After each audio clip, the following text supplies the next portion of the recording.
Welcome to Cigar Church Live. We've had a few technical difficulties, so we're running just a few minutes behind. YouTube is not cooperating with us, and so we're doing it here instead of on YouTube. We're also recording this, and so it will be posted to YouTube later, just won't be live on YouTube. So thank you for your patience. We're glad that you've joined us here on Easter Sunday, Resurrection Sunday, which is a really important day for us. As we're going to talk about when we get to our study portion of this video. The whole point of our faith is all about the resurrection. And so we'll get to that just here in just a second, but thank you for being patient. Here at Cigar Church, our love for cigars and our passion for Christ all come together. And like we've said before, that all comes together in a beautiful mess sometimes. And that's what this morning is a little bit of a beautiful mess, but that's okay. So we're glad you're here with us. To my left, I've got Dan as always, and to my right, I got Steve, who we're still trying to come up with a nickname for. We've got a few kind of, circling the drain there that we're hoping will stick. But we've got something special that we're doing this morning. We figured that because it is Easter Sunday, we figured that we would celebrate in a way with a cigar that is absolutely fitting. We featured it on an episode a few weeks back. Well, I don't remember which one of us was smoking it. I don't know. I might have, did I have honest? You had the Salvation at that ratio. Yeah. So we are smoking the Black Label Salvation, rightfully so. Not just any Black Label. Not just any Black Label. I left the box on the table just so you could see it, so we wouldn't be lying to you. This is probably a first-run box of Black Label Salvation. If not first run, it's within those first couple runs before they went to the black boxes and the newer bands. And so this has been sitting, I think, since somewhere around 2014, 2015. So they're well-aged. They're older cigars, and they are delicious. We're enjoying it. We've given them out to some of the people in the live audience today, and they're enjoying them as well. So what are your thoughts on them initially? We just lit them. What are your thoughts, guys? I'm enjoying it. Yeah, it's really good. Yeah. What notes are y'all picking up on? Oh, man. Well, chocolate salute. Chocolate. That morning chocolate? Yeah. Is that what it kind of... Well, yeah. I got a little leather in there. Got a little leather, got a little morning chocolate. I'm not going to say it on camera. And I don't think we should say it, but there was a very interesting smell to these. When we opened the box and took that first just kind of dry draw of it and sniff the wrapper, it had a very unique smell, which has something to do with the age, I think, because the Salvation that you get off the shelf doesn't have that smell that we had. But you don't get it in smoke or cook. Yeah, absolutely. I mean, it was likened to hay smell, kind of that type of thing. But it's a really good smoke. It's more mellow than a current one. I think it's lost a little bit of its punch over the years. But definitely a smooth-spoken cigar, one that I'm excited. We've been saving this box for a while and just decided that today, for Resurrection Sunday, was the day to open it and enjoy an old Salvation today. So that leads us into our next part of this conversation that I think is really important. One thing that I love about the cigar world is the idea that smoking a cigar can be something you do in celebration. The old cliche is, it's a boy, it's a girl cigars, right? Yep. Which we've had them on the shelf here. I don't know if we have them at Alberta right now, but that's kind of cliche. That's a little bit cheesy, if you will, but a cigar is something that is enjoyed in celebration. So let's talk about that. What kind of celebrations? You see at the World Series, you see at the Super Bowl. Yes, yeah. A couple of years ago, when my Astros won the World Series, they're doing terrible right now. But when they won the World Series, Verlander's on there afterward, and he's got his supermodel wife with him, and he's just won the World Series, and he was smoking on a cigar. I think it was an Opus X. I think it was a Forbidden City or Forbidden. It's the label to see what's... Yeah, and you're trying to figure that out, right? So, I mean, that's, you do something big like win a World Series or Super Bowl, everybody celebrates with a cigar and champagne, right? What other celebrations do you see with cigars? Birthdays. Yep. Birthdays, weddings, those types of ways. graduations, like significant accomplishments, raises or promotions or that kind of thing? Jobs, yeah. What's a good cigar you guys have had in celebration of something? I usually, it depends. I mean, I usually try to go for the higher instead. Yeah. Depending on what it is. Yeah. So it's got fire. I had, it was 2 months ago, but I hadn't been to the lounge in like 2 or 3 weeks. And because of sickness and my wife had surgery and I just couldn't get away. Yeah. And my first time at the lounge, I fired up a God of Fire because I was like, okay, Yes, this got got a it. nice one. It's got to be a good one. Yeah. So I was celebrating coming back. So celebrating not having to spend 3 weeks straight at home with your wife is what I heard. I did say that. I did not say anything. She's in the room. That's the only reason I can say that. She's in the room, so I wouldn't pick on her otherwise.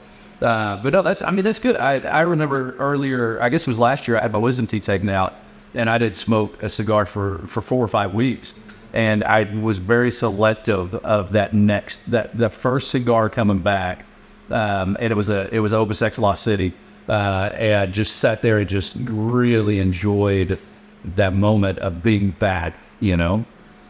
The other way to look at it, though, is it doesn't really matter what cigar you're smoking. Whatever you're celebrating is going to enhance that quality of the cigar no matter what. Yeah, that's true. I mean, that's a really important fact is, to celebrate, we think you got to drop a lot of money on a good cigar, right? And that's, you can do that. But There's other ways. there's other ways. I mean, it's the moment that you're celebrating. It's not the cigar you're celebrating. So it doesn't have to be a high-end cigar. Yeah. Good point, Steve. Always keeping us grounded, man. I appreciate that. Take care. Yeah, absolutely. So, for you, maybe you celebrated something recently. I know that in 2 weeks I'm going to be celebrating a friend's birthday, 55th birthday, and the whole week is going to be about cigars. And so maybe cigars have played a really important part of celebration for you. We'd love to hear about that. Drop it in the comments. Send us a message. Tell us how you celebrate it. What cigars you use when you celebrate. I actually have a really good friend. I'm not going to mention him on here because I don't know if his kids know this yet. But he's picked up a cigar, a Cuban cigar, that was rolled in the year that each of his kids were born. And when they come of age, whether it's 18 or 21 or whatever the laws are at the time, he's got one for him and one for the child, and they're going to sit and smoke those cigars. It'll be well-aged, cigar. I think it's really cool. So if you've got a story like that, or if you got a way that you've celebrated with cigars, let us know. Drop it in the comments. We'll engage in that conversation with you. And love to talk about it. So tell us about your celebration. Right now, I'm celebrating, of course, it's Easter. It is the Easterism. Yes, absolutely. So what anniversary? Yeah, celebrate that too. Yeah. You kept that quiet. Well, I remembered last night about 8 o'clock. Oh, she's not going to watch this, so well for her. Okay. Because I remember right before she did. I had to tell her, so I'm the one that went. Good for you, man. That's yeah. That's awesome. So. A cigar is a good celebration thing. We, in an upcoming episode of our regular Cigar Church, we talk about the use of alcohol in celebration. We look at the story of Jesus turning water into wine. Naki, we're good, buddy. Thank you, man. That's my man, Kent. You didn't get to say, he just brought in donuts, and he's flashing donuts to everybody. What a good man he is. Dude, what you get? Is it a sandwich? Yeah. That's what I said. He said no. So, bro, I'm gonna have to get one of those afterward. See, that's what you miss. If you miss out on Cigar Church Live, you miss out on some good breakfast sandwiches and donuts and everything else. So you need to be here next time we do one. But yeah, I mean, just the idea of smoking a good cigar in celebration is a good thing, because celebrating is something that I believe is key to our faith. So many people view faith and religion as this somber thing, and there's times where it needs to be. But at the heart of what we do as believers is celebrate the real things that God has done in our life, and celebrate how He's changing lives and how He's moving in our lives. And that's a very important thing. That if you look at the Jewish culture, which is what Christianity came out of, they had intentional celebrations every year in their feasts to remember the goodness of God, to remember what God has done. And they had certain things they ate, certain things they drank, certain things they did to remind them of that. And I think that the cigar world and that the cigar industry plays into that very well. You know, when we sit down and we light up a quality cigar to celebrate a birthday or an anniversary, which let's celebrate your anniversary right now, right? Then that becomes an intentional moment where you're dedicating the time of that cigar to remembering and to honoring and to celebrating. And that's a good thing. That's a very good thing. So any other thoughts on that? Not at all. Not at all. Any thought to the audience? Yeah, any thoughts live? Anybody want to jump in on it? I just walked in, so I cannot confirm it. That's awesome. Well, you came in. You were here early. Let's give you credit. He was here early. Then he's like, "Let's get donuts," and he ran and got us donuts. So, and we appreciate that, brother. So let's jump into our text today, and it's a very important text. And I said it at the start of our time. This is the art of Christianity. There's a lot of people that say, "Oh yeah, Jesus was a good man. Jesus was a great teacher. He was a prophet. He was this. He was that." But if this part of his story isn't true, then he is not the Messiah. If this part of the story isn't true, then Paul later on says that everything that we're doing is wasted. Without this part of the story, we have to hope. It actually means Jesus was a liar. And so this is our hope. This is our trust. This is what we have put our faith in. And so today, as we celebrate Easter, this is Resurrection Sunday. I want to read to you the resurrection narrative. And so we're going to look at Luke's version. You can go to any of the Gospels and see the resurrection. That's how important it is. But we're going to look at Luke's version in chapter 24 of the Gospel of Luke. And it starts off like this. On the first day of the week, very early in the morning, the women took the spices that they had prepared and went to the tomb. They found the stone rolled away from the tomb, but when they entered, they did not find the body of Jesus there. But while they were wondering about this, suddenly two men in clothes that gleamed like lightning stood beside them. In their fright, the women bowed down with their faces to the ground. But the men said to them, "Why do you look for the living among the dead?" I love that question. Why do you look for the living among the dead? He is not here. He has risen. Remember, he had told you, remember how he had told you while he was still with you in Galilee, the Son of Man must be delivered into the hands of sinful men, be crucified, and on the third day be raised again. Then they remembered his words. When they came back from the tomb, they told all of these things to the 11 and to all the others. It was Mary Magdalene, Joanna, Mary the mother of Jesus, and the others with them who told this to the apostles. But catch this, and this is a sad moment, I think. But they did not believe the women because their words seemed to them like nonsense. Peter, however, got up and ran to the tomb. Bending over, he saw the strips of linen laying by themselves, and he went away wondering to himself what had happened. And so resurrection morning, this is a very important fact. Resurrection morning, the first people to know that Jesus rose from the dead was a group of women. The first people to declare his resurrection, the first people to say he has risen, he's not here anymore, other than these two angels that they see in the tomb, are women. And the men don't believe them.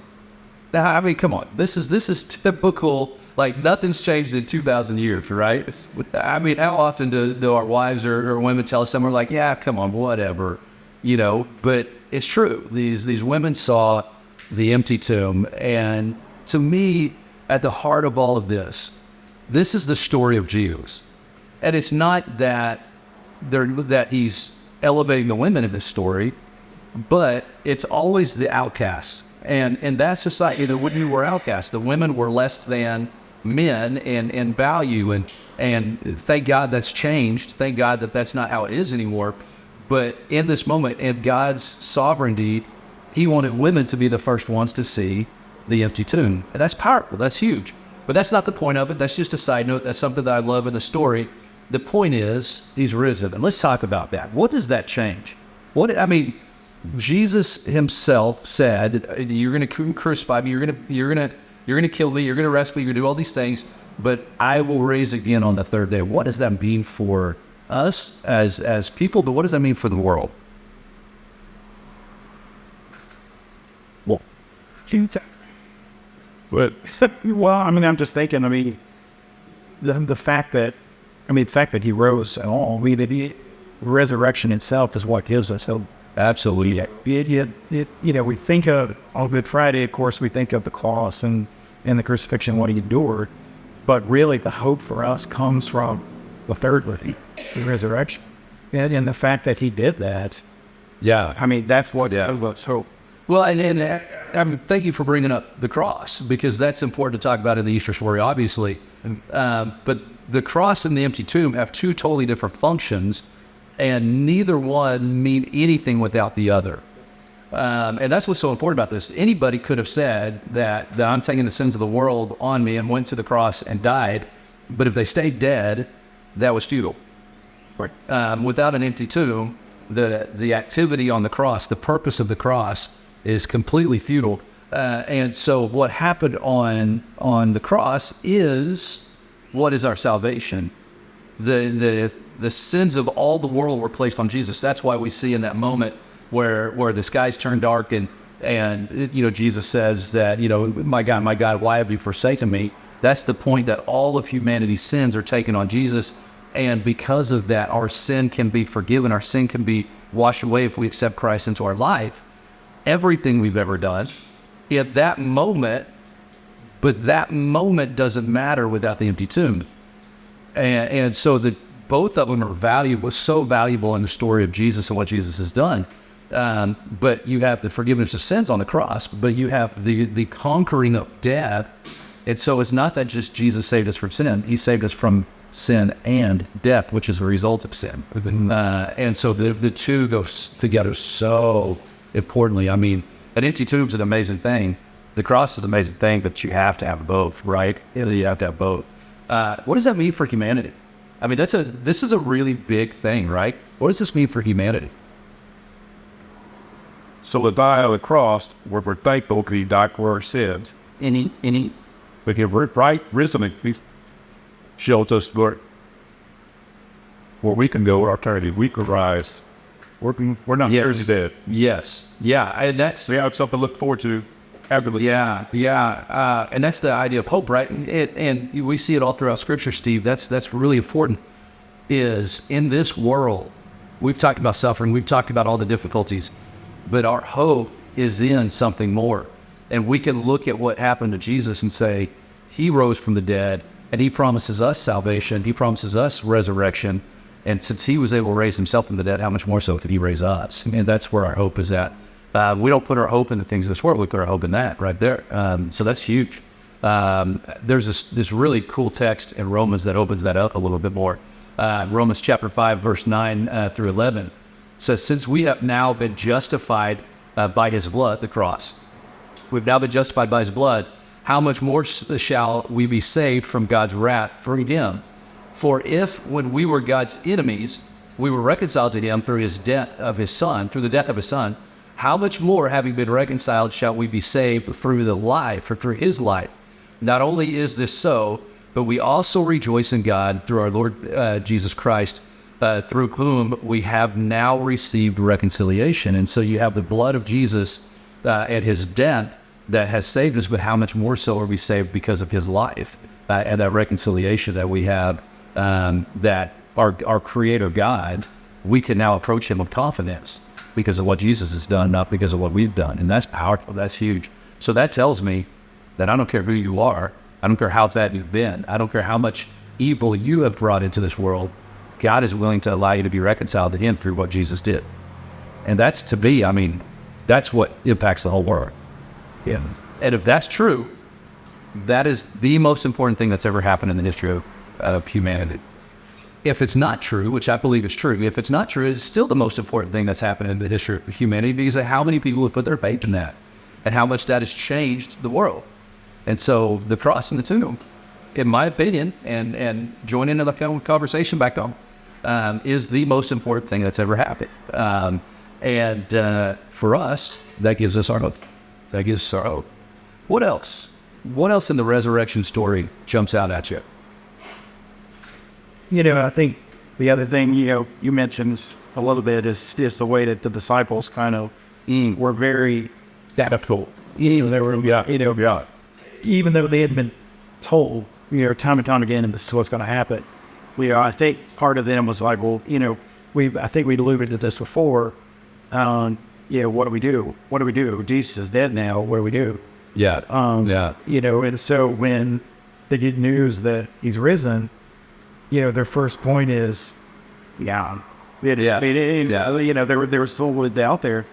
And it comes back to us because we have to ask ourselves, do we believe? It's an important point in history, but for us, we have to take that and internalize it and decide what we believe inside ourselves. Yes. Is this hope for you personally or for me personally? It was a world-changing event, but is it a year-changing event? Yeah, absolutely. That's a very good point. And you do have to get to that point where you say, do I believe it or not? Research. Look into yourself. Yeah, look into yourself and decide, is this... That's why it tells you you might believe it, but if you really don't believe it unless you do it. Yeah.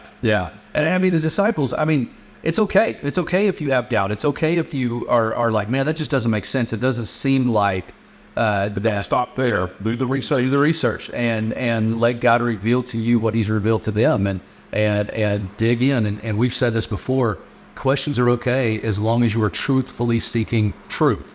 As long as you're actually seeking what is true, not just what you want to hear.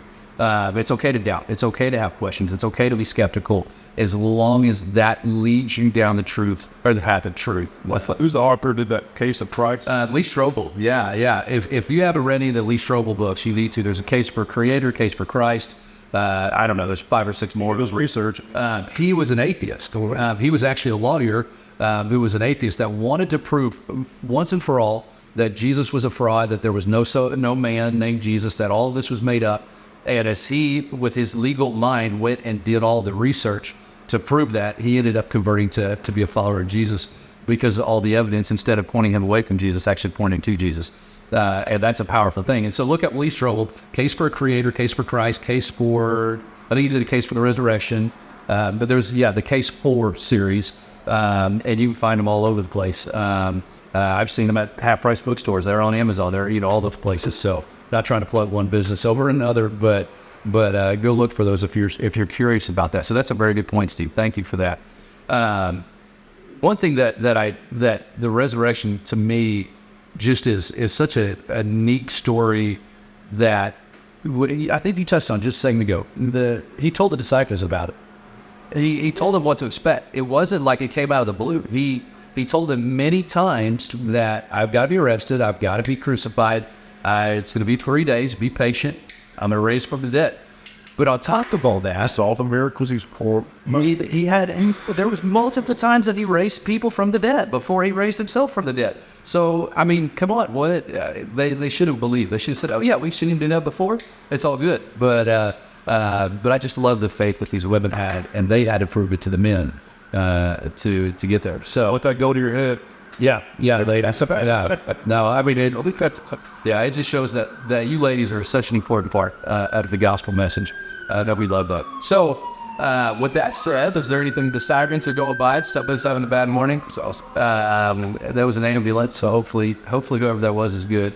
But with that said, maybe you want to engage in that conversation with us about the resurrection, or maybe this is the first time, just because you saw a Cigar channel and you wanted to see what we're smoking. This is the first time you've heard about the resurrection.